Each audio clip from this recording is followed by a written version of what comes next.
बोला कि भाई साहब मैं कोर्ट जाऊंगा, मैं यहां तक उन्होंने अल्फाज इस्तेमाल किए हैं फ्रेंचाइज को, लाहौर कलंदर्स को, कि मैं इंटरनेशनल क्रिकेट इस इल्जाम के साथ नहीं खेलूंगा। ओह, इसका मतलब वो इट्स टू मच सीरियस।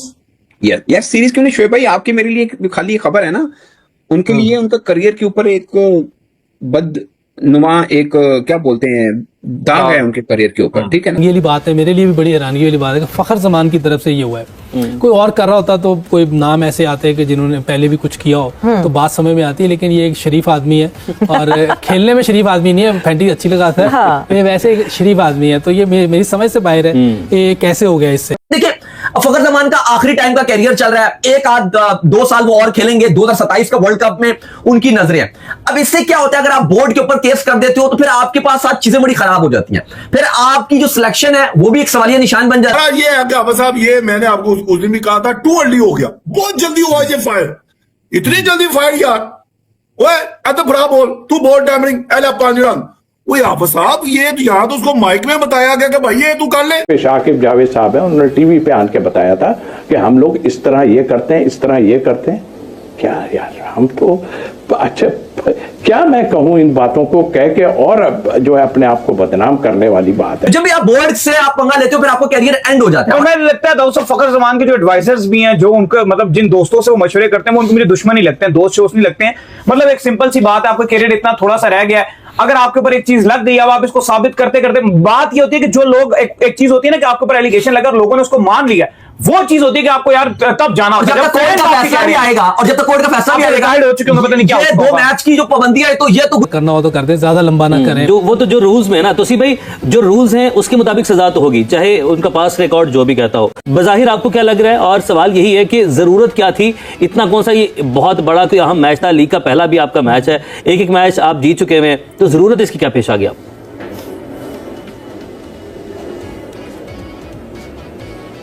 देखिए सबसे बड़ी चीज़ कि ये मैच की जो सिचुएशन थी वो कराची लाहौर की थी, और जाहिर है कि नज़र आ रहा था कि कितना टेंस हुए में सब लोग बैठे थे, तो एक मैच की हद तक है, इतना कुछ होता रहा है, हम जानते हैं। देखिए मैं ये शर्ट पहना हुआ है, इस पर पाकिस्तान और स्टार बना हुआ है। मैं इसलिए नहीं पहना कि भाई मैं टेस्ट प्लेयर हूँ, मैं लोगों को बताऊँ, ये मेरे मुल्क ने मुझे दिया है, और इसकी इज्जत का पास जो है ना वो मुझे रखना है हर हाल में। हम इतने ज़्यादा कंट्रोवर्सीज में पिछले 6-8 सालों से चले गए हैं, बहुत कुछ हुआ है, उसकी अब तफसील में जाने की ज़रूरत नहीं है, इतना कुछ हो चुका है कि विक्ट्रीज से ज़्यादा ये क्रॉस कर गए हैं ये चीज़ें। तो मेरा ख्याल है कि जो चीज़ इन्होंने की है, देखिए लेवल तो वही लगेगा जो रूल्स में आपने खुद कहा, अच्छा प्लेयर हो, बुरा प्लेयर हो, शरीफ हो या दूसरा कुछ हो, ऐसी इस पे तो यूसुफ भाई समझते हैं ठीक है, वो अच्छा प्लेयर है, उसने कभी नहीं किया, शरीफ आदमी है, लोगों के उसमें है, लेकिन जो काम किया गया वो लॉ के खिलाफ हुआ है। और खिलाफ होने का मतलब ये है, कई बार हुआ है, मैं अब उन पर जाऊंगा तो और कहानी दूसरी खुलेंगी, लेकिन जो हुआ है वो गलत हुआ है।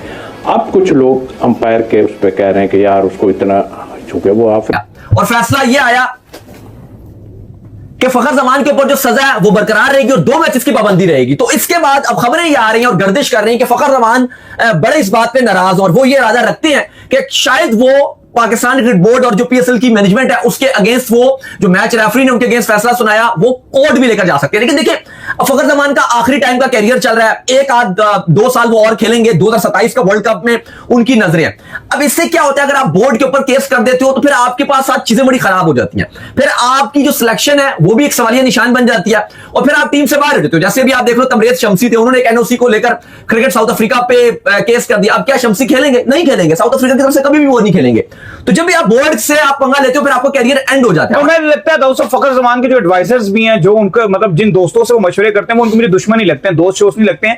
मतलब एक सिंपल सी बात है, आपका कैरियर इतना थोड़ा सा रह गया है, अगर आपके ऊपर एक चीज लग गई, अब आप इसको साबित करते करते, बात ये होती है कि जो लोग एक चीज होती है ना कि आपके ऊपर एलिगेशन लगा और लोगों ने उसको मान लिया, वो चीज होती है कि आपको यार तब जाना होता है, जब तक कोर्ट का फैसला भी आएगा, और जब तक कोर्ट का फैसला भी आएगा।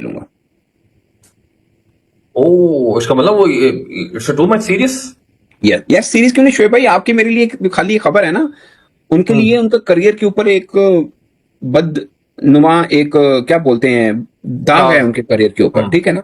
तो वो तो उसको धोएंगे और धोना भी चाहिए, राइट है उनका। मतलब असल में आज सबसे पहला सवाल ये है कि जो आज अपील की समाअत हुई उसके अंदर क्या हुआ। 1 घंटा अपील की समाअत रही। 3 रुकनी कमेटी थी जिन्होंने समाअत की। अब नाम जरूरी नहीं है क्योंकि वो कोई सेलिब्रिटीज नहीं है, जाहिर है टेक्निकल लोग थे, जानते नहीं, टेक्निकल लोग हैं ना। प्रोफेसर जावेद हैं, एक डॉक्टर मुमरेज साहब हैं, वो पाकिस्तान के क्रिकेट बोर्ड के हेल्थ पैनल के अंदर भी हैं, और साथ में सैयद आसिफ साहब हैं। ठीक है, तो ये 3 लोग थे। अब इनमें से जो पेश हुए हैं, कप्तान शहीनशाह अफरीदी थे, फखर जमान थे, प्लस लाहौर कलंदर्स के बेसिकली ऑनर भी हैं और मैनेजर भी हैं समीर राना साहब। ये 3 लोग पेश हुए। तो उन्हें मतलब ऑफ कोर्स बात फिर शुरू से शुरू होनी थी क्योंकि अपील थी, पूरा घंटा पूरी समाअत रही है। उस कमेटी में से एक रुकन ने कहा, उन्हें बोला कि यार मुझे हमें ना सिर्फ ये बताया जाए, यानी जब जुर्माना हो तो पीसीबी से उन्होंने कहा यार बताएं फखर जमान के खिलाफ सबूत के तौर पे हमारे पास क्या है। तो उनको बताया गया ये 2.5 सेकंड की वीडियो है। उन्होंने बोला बस यही वीडियो, कोई और चीज है? उन्होंने बोला नहीं और कुछ नहीं है, ये वीडियो है। उन्होंने कहा यार इस वीडियो में तो एविडेंट नहीं है कि मतलब आप इनके ऊपर ये कह दें। फिर ये भी बताया गया कि जो कराची किंग है, आप ये बात सुनिएगा, आपके लिए थोड़ी हैरानकुन बात होगी। जो कराची किंग जिनके साथ मैच था, उनके किसी ऑफिशियल ने फखर जमान की कुछ तस्वीरें वीडियो बनाई हैं मोबाइल से, और वो प्रूफ के तौर पे दी हैं। हाँ जी। उसमें क्या है? उसमें ये है कि ना उनके हाथ में कोई कागज है या रैपर है, जो भी आप उसको समझ लें, ठीक है, और वो फेंकने आए हैं बाउंड्री से बाहर। अच्छा। और वो भी कराची किंग के डगआउट के सामने। उनसे पूछा गया कि ये क्या है? ये उन्होंने वो तस्वीरें जो है ना वो अंपायर को भी दी थी, कराची किंग के ऑफिशियल ने, टू प्रेशराइज अंपायर।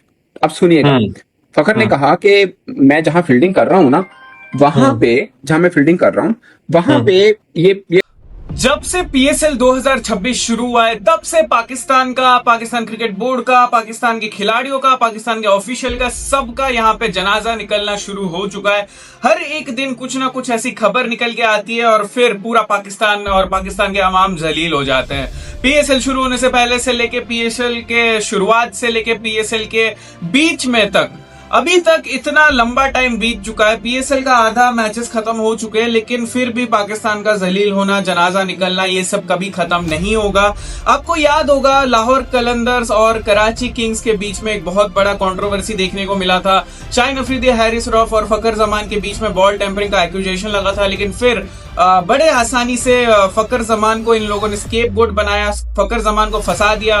एम्पायर ने बॉल टेम्परिंग के चलते 5 रन का पेनल्टी दिया था और हारिस रऊफ आखिरी के 2 बॉल में, आखिरी ओवर के पहले 2 बॉल में 10 रन देके मैच खत्म कर दिया था।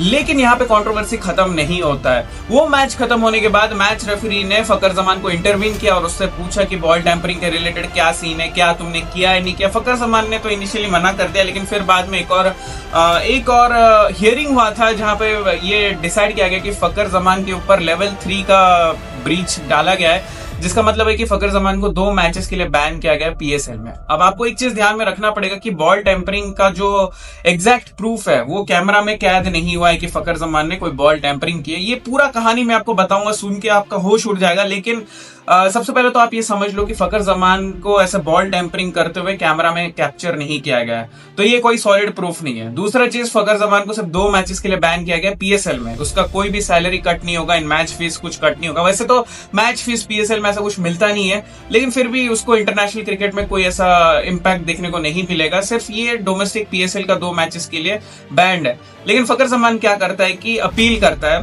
पीएसएल के बोर्ड के खिलाफ। पीसीबी बोर्ड को फखर जमान अपील करते हुए कहता है कि मुझे ये 2 मैच का जो बैन मिला है इसको फिर से आप रिव्यू कीजिए एंड फिर ये बैन को हटाइए। लेकिन फखर जमान का अपील को रिजेक्ट किया जाता है एंड फिर भी उसको 2 मैच का बैन मिल जाता है। इसके बाद फखर जमान क्या करता है कि PCB and Mohsin Naqvi and Lahore Qalandar का जो फ्रेंचाइज है, कराची किंग्स का जो फ्रेंचाइज है, इन सब के खिलाफ फखर जमान कोर्ट में जाके केस करने की धमकी देता है। अब ये चीज सिर्फ धमकी नहीं है, ये एक बहुत ही सीरियस एक्यूजेशन है। फखर जमान ने कहा है कि जो धब्बा आपने मुझे डाला है इंटरनेशनल क्रिकेट में, इस धब्बे के साथ तो नहीं खेलूंगा कि मैं बॉल टेम्परिंग किया हूं, क्योंकि मैंने बॉल टेम्परिंग किया नहीं है। तो इसी वजह से चाहे 2 मैच का बैन ही सही, लेकिन मैं सबके खिलाफ केस कर दूंगा। मोहसिन नकवी, पीसीबी, मतलब आप समझ नहीं सकते, कोई खिलाड़ी, इंटरनेशनल प्लेयर अगर अपने खुद के बोर्ड के खिलाफ अगर कोई केस करता है अगर कोई भी खिलाड़ी अपने बोर्ड के खिलाफ कोई ऑफिशियल कंप्लेन करता है कोर्ट में, तो उस खिलाड़ी का करियर हमेशा हमेशा के लिए यहाँ पे खत्म हो जाता है। अब चाहे अब देखो तबरीज शमशी का ही केस देख लो, तबरीज शमशी के खिलाफ भी कुछ एलिगेशंस लगे थे, लेकिन शमशी क्या किया कि वो अपना साउथ अफ्रीका क्रिकेट बोर्ड के खिलाफ केस कर दिया, जिसके चलते अब तबरीज शमशी कभी भी जिंदगी में इंटरनेशनल क्रिकेट नहीं खेल सकता। सिर्फ उसी तरीके से फखर जमान का कुछ ही मतलब टाइम बचा था उसके इंटरनेशनल करियर में, लेकिन वो तब खत्म हो चुका है। अब वो तो उसको खिलाएंगे नहीं, क्योंकि पाकिस्तान क्रिकेट बोर्ड के खिलाफ अगर कोई खिलाड़ी, उनका खुद का खिलाड़ी अगर केस करता है, तो वो कभी भी मतलब लीगल केस के चलते उसको टीम में नहीं खिलाएंगे। अब देखो ये सब इसलिए हुआ क्योंकि जो कराची और लाहौर कलंदर का मैच चल रहा था, उस दौरान फखर जमान क्या करता है कि उसके पैर के पास, फखर जमान का कहना है, ये फखर जमान का नहीं कहना था, ये कराची किंग्स के एक ऑफिशियल ने ये एक ऑफिशियल स्टेटमेंट दिया है एंड एक वीडियो फुटेज भी उन लोगों ने एम्पायर्स को दिया। हुआ ये था कि कराची किंग्स के एक ऑफिशियल ने वीडियो रिकॉर्डिंग करते हुए देखा फखर जमान क्या किया कि उसके पास कोई रैपर जैसा कोई चीज था। फखर जमान बाउंड्री के पास आता है, बाउंड्री रोप्स के पास आता है, जहां पे लाहौर कलंदर का वो डगआउट था। तो डगआउट के पास लाहौर कलंदर का डगआउट और कराची किंग्स का डगआउट आस पास ही था। तो फखर जमान क्योंकि फील्डिंग कर रहा था बाउंड्री के पास, वो बाउंड्री के पास आता है, थोड़े ही पास में कराची किंग्स का डगआउट था, वो उस डगआउट के पास जाता है, मतलब ऑपोजिशन के डगआउट के पास जाके वो रैपर को जो है ना बाउंड्री रोप के बाहर फेंकता है। तो फिर क्या होता है कि कराची किंग्स का ऑफिशियल ने फखर जमान से क्वेश्चनिंग की कि ये क्या फेंका आपने। फखर जमान ने कहा कि ये एक रैपर है जो ग्राउंड के बीच में कहीं से उड़ के आ गया था और मैंने फेंक दिया, बस इतना फखर जमान का कहना था। लेकिन कराची किंग्स के ऑफिशियल ने इस चीज का वीडियो डॉक्यूमेंटेशन करके एम्पायर्स को भेज दिया एंड साथ ही स्टीवन स्मिथ और डेविड वार्नर का सैंड पेपर का इंसिडेंट, जो वीडियो जो उन्होंने इंटरनेशनल मीडिया, जो आपने वीडियो देखा होगा जिस तरीके से सैंड पेपरिंग यूज किया जा रहा था, वो फुटेज को कराची किंग्स के ऑफिशियल ने एम्पायर्स को भेजा एंड उन्होंने कहा कि जिस तरीके से ऑस्ट्रेलियन प्लेयर्स ने इंटरनेशनल स्टेडियम पे, इंटरनेशनल स्टेज पे बॉल टैंपरिंग किया, कुछ उसी तरीके का बॉल टैंपरिंग फखर जमान ने भी किया है। हमारे पास फखर जमान का बॉल टैंपरिंग का कोई प्रूफ नहीं है, लेकिन हमने फखर जमान को कोई रैपर जैसा कोई चीज को बाउंड्री रोप के पास फेंकते हुए पकड़ा है और ये वीडियो आप लो और फिर इसके खिलाफ कोई एक्शन लो। तो सिर्फ इस वीडियो फुटेज के बेसिस पे फखर जमान को यहाँ पे 2 मैच का बैन लग गया एंड फिर उसको बॉल टैंपरिंग का एलिगेशंस लग गया। अब कोई सॉलिड प्रूफ नहीं है, इसके वजह से फखर जमान का मतलब अपोज करना यहाँ पे बिल्कुल जायज है। अब देखना पड़ेगा कि आगे क्या डिसीजन होने वाला है, क्या फखर जमान का करियर यही खत्म हो चुका है, होने वाला है, या फिर वो आगे भी क्रिकेट खेलेगा। जो भी अपडेट आएगा मैं आपको तो बता दूंगा। और वीडियो अगर आपने यहाँ तक देख लिया, फेसबुक से देख रहे हो तो फॉलो कर लेना, अगर आप यूट्यूब से देख रहे हो तो भाई सब्सक्राइब करते हुए जाना। ऐसे मजेदार वीडियो में मिलेंगे फिर से किसी और दिन किसी और ऐसे मजेदार वीडियो में, तब तक के लिए बाय बाय, जय हिंद।